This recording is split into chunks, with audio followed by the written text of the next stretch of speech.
Emma Frost originally debuted in 1979 as an evil telepath with a passion for skimpy outfits, but she didn't gain her most iconic power until decades later after surviving the mutant massacre on the island of Yehoshua. This secondary mutation allows for Emma's body to transform into solid organic diamond, which cuts off her psychic powers but gives her super strength, durability, protection from psychic attacks, and by being made out of diamond, she is by definition her own best friend. But something I've been curious about for many years now is how much that diamond form is actually worth. After all, Emma Frost is a woman of luxury, and I'm sure that she would be more than happy to flaunt her high price tag. Look, I'm not going to waste your time here. I sat down with a diamond dealer who has been in business for over 50 years and crunched the numbers to determine that Emma Frost is worth $1,356,238,131,482.17. But there's a huge asterisk on that. So if you want to know the science and how we got to this point,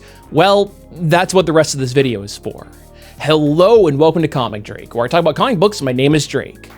Let's talk about it. But before we get too far into things, I want to give a quick thank you to the sponsor of today's video, Arena Club. Because look, I have been collecting all sorts of trading cards for years. Digimon, Animal Crossing, One Piece, Yu-Gi-Oh!, Magic, and even Mega Man Battle Network. But Pokemon is absolutely what I collect the most of. Like, this is just a few of my binders. I finally started dipping my toes into the water of graded cards. But what if you could take that same thrill of opening a booster pack, but with slabs? Well, Arena Club is doing just that with their slab packs. Arena Club is a platform made by collectors for collectors. And because of that, transparency is extremely important. So before you put down any money for a slab pack, you can see exactly what cards are available along with the likelihood of pulling them. But here's the cool part. Once you have your card, you can have it shipped to you completely hassle-free. But if you want to sell it, then Arena Club gives you an instant offer based on the estimated fair market value, or you can keep the card in your digital showroom to trade or sell in their marketplace. That means you don't have to search around for a buyer, and there's no boring trips to the post office once you decide to sell.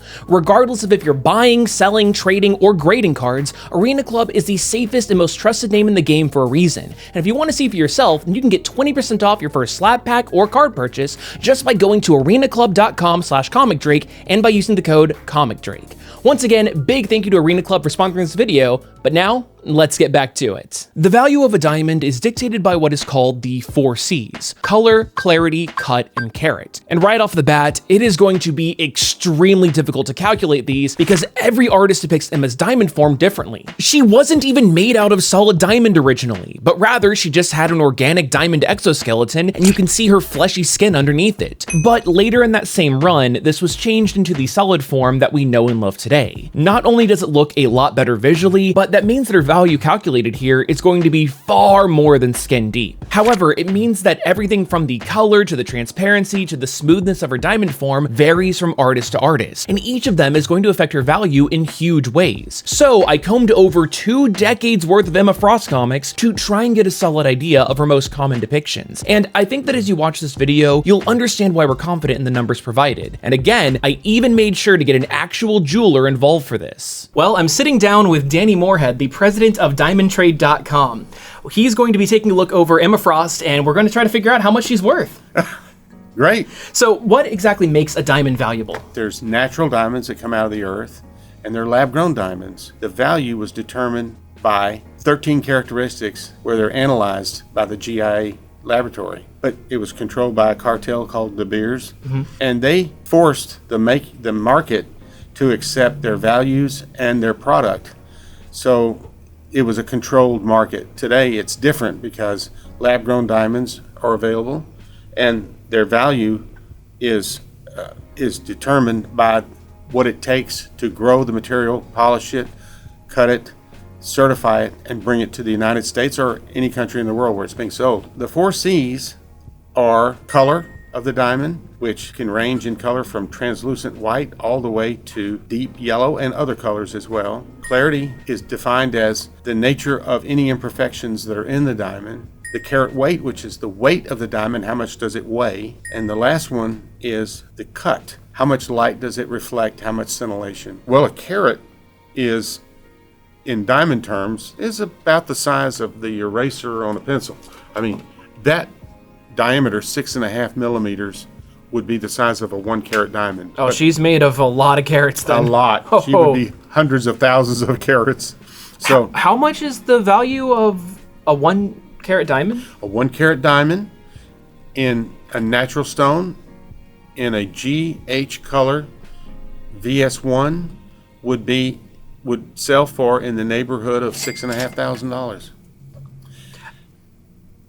A 1 carat diamond would be $6,000. Yes. The math on this is gonna suck. The math is going to be what it is. Okay. There was a blue diamond at auction at Christie's, but it was the rarest, biggest blue ever found in the world. And actually, I don't remember the carat weight, but it was way over 10 carats. And so it went for in the millions and millions of dollars.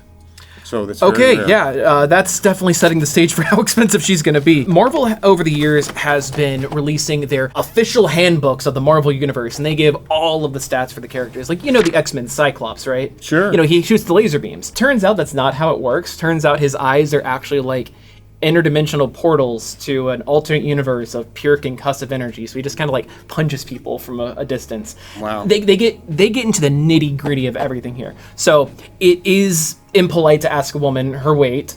Sure. But we have it. Good. She weighs 144 pounds, but 436 pounds when she's transformed into a diamond. 1 kilogram is equal to 5,000 carats. So all we have to do is convert Emma's diamond weight into kilos and then multiply that by 5,000. And then bam, we now know that Emma weighs an astounding 988,830.56 carats. They just last month found a diamond in Botswana, and the rough stone weighed 2,500 carats, literally as big as my fist. This is a giant diamond. Well, That's it? Yeah, I mean, so 2,500 carats, and she weighs how many pounds? Oh my God. She weighs 436 pounds. You know, there's no way to calculate the money, but it would be in the trillions. Oh, no, we're calculating it. Okay. From the pages that I've been showing you that like stands out, anything worth noting? I want to meet her. I want to meet her. I think most of the internet would agree with you on that. Oh my goodness. That is such a sensational person. If she could exist in cyberspace, she would be wonderful. Oh, she definitely does. We got to get you playing Marvel Rivals. Oh, okay, good. I feel like you would be an Emma Frost main. Okay. Color is also somewhat easy to determine. Generally, diamonds are rated on a scale of D to Z, from colorless to yellow. However, diamonds are available in a whole slew of other colors, which are known as fancy colors. And specifically, blue diamonds are extremely rare. It's worth noting that even a tiny amount of color can have a huge impact on value. And to help track that, the fancy colors have their own grading scale, ranging from fancy light to fancy vivid. Across more than 2 decades worth of comics, Emma's diamond form is most commonly depicted as blue, sometimes so blue that she looks more like Iceman than a crystal gem. I mean, seriously, if you were just hopping into the Marvel comics without a lot of knowledge, I would not be surprised if you thought that Emma Frost was an ice character and this is an ice form like Iceman. Yes, of course some artists have depicted her as the traditional colorless diamond, but there is no denying that for the majority of her appearances, she's blue. Dabu Dee, Dabu Die. Since diamonds come in every color in the rainbow, the one that we get most requests for would be clear white, but yellow would be next in line. But there's also blue, which we have an example of right here. How rare is a blue diamond? So rare that it's incredible. Really? Because in nature, it's just not natural for a diamond to come out blue. But there are certain characteristics has to be present for the diamond to turn blue. Oh, so her being blue would really affect the value, huh? Oh my goodness. Okay, that's interesting. Yeah, her value would be all the money in the world couldn't buy something that big. So what are the qualities that would make a diamond turn blue in the first place? You said that there is like a specific chemical makeup? Well, in nature, it's extremely rare that there would be boron in the depths of the earth inside of lava, but it does occur along with nitrogen and other impurities. But if boron is present, you have a chance to make a blue. Today, we sell mostly lab-grown diamonds, and when you introduce boron into the vessel that makes a lab-grown diamond, you can control the blue. Okay. So generally on the color, you're looking at between a light blue and a dark blue. I guess like meeting somewhere in the middle would make the most sense.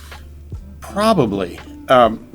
What I find, and I sell quite a few blues, is that blue bonnet blue, that in the middle is the color that most people like the most. Where would this blue fall on there? I'm going to say probably, in positive thinking terms, fancy vivid. Clarity is another quality that's a bit difficult to pin down. This is tracked on a scale of included to flawless, which denotes how clear a diamond is. Again, while there are some depictions of Emma that have her completely transparent, the majority of her appearances give her a sort of cloudy clarity. I mean, hell, sometimes it doesn't even look like diamond, but rather metal, like someone like Colossus. But that is definitely out of the ordinary. She is absolutely transparent to a degree, as shining a laser through her body in order to magnify the attack is one of her best moves. But although some depictions might give her internal textures, it's just not the norm. She looks like she has a consistent cloud. Can you tell me about like how cloudy she is and like what these imperfections could be called? It looks like clouds because a diamond can have a group of microdots that, if clumped together, could be represented on a certificate as a cloud. Definitely, you would agree that she's cloudy, because we see very few depictions where she is completely translucent. Sure. What would that be called then? Let's call her VVS2. VVS2. What does that stand for? Extremely fine, but a few little imperfections. Okay. Now, cut is easily the trickiest C to figure out. This quality refers to how well a diamond interacts with light.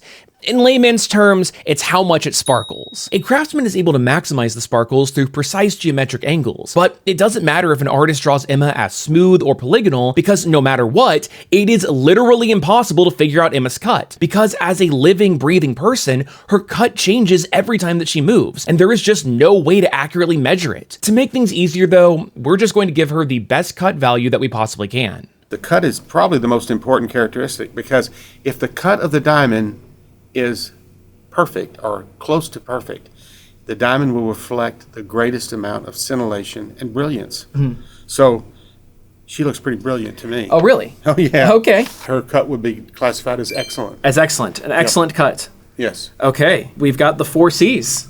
You do. Now that we've got the 4 C's, it's time to start crunching the numbers. The blue diamond that Danny mentioned earlier is the Golconda blue, and just like how he labeled Emma, it is a fancy, vivid blue, excellent cut diamond and weighs in at 23.24 carats. The auction house estimated that it's worth between $35 and $50 million, so all we have to do is divide those by the 23.24 carats, which gives us this range. Now we multiply that by Emma's carat weight, and that gets us between 1.5 and 2.1 trillion dollars. However, that is a flawless diamond, and as established earlier, Emma is a cloudy VVS2 diamond, which is about 25% less valuable, so that means that this is the new price range. If we average that out, it gives us the $1,356,238,131,438 figure that I mentioned at the top of the video. But that would only be the case if Emma was a naturally occurring diamond. A lab-grown diamond has the exact same chemical makeup as a natural one. The only reason why a natural diamond is more valuable, though, is because they're more rare. Every time that Emma diamonds up, she is growing her form, and at least from my perspective, that makes her the definition of a grown diamond, and Danny totally agreed with me on this. Every diamond is different depending on its cut, the clarity, everything, but is there a general way, if we take a natural diamond and a lab-grown diamond of exact same qualities, what is there like a ratio of what the lab-grown would be worth? In comparison? Yes, I would say that the lab-grown, in general terms, is going to be 80% to 90% less expensive than a natural. 80-90% less expensive. Yes. And it would make a lot of sense for her to be lab-grown because of that vivid blue. It would make ultimately the ultimate sense, because she would be impossible to make in nature. Yeah. I just got to say, it just would not happen. But under the right circumstances, with the right scientists, she could be duplicated in lab-grown, provided you had a vessel big enough to handle the rough that she's going to be made from. So, is it possible? You know, if you had a lab-grown HPHT machine the size of this building, we could make her. That's insane.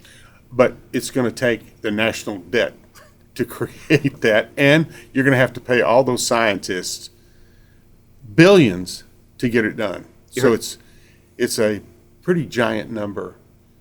You heard it here first, folks. Not many people can handle Emma Frost. Because blue diamonds are frequently grown in labs, I tracked down listings for exactly what Danny labeled Emma as, an excellent, fancy, vivid blue VVS2 diamond. And after averaging multiple listings together, she would be worth around $711.73 per carat. Multiply that by her carat weight, and that gives us a final total of $703,780,374.47.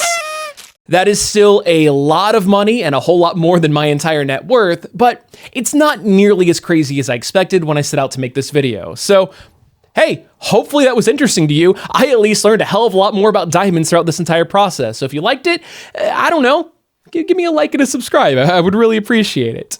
But anyway, I hope you learned at least a little something new, and hopefully I'll see you next time.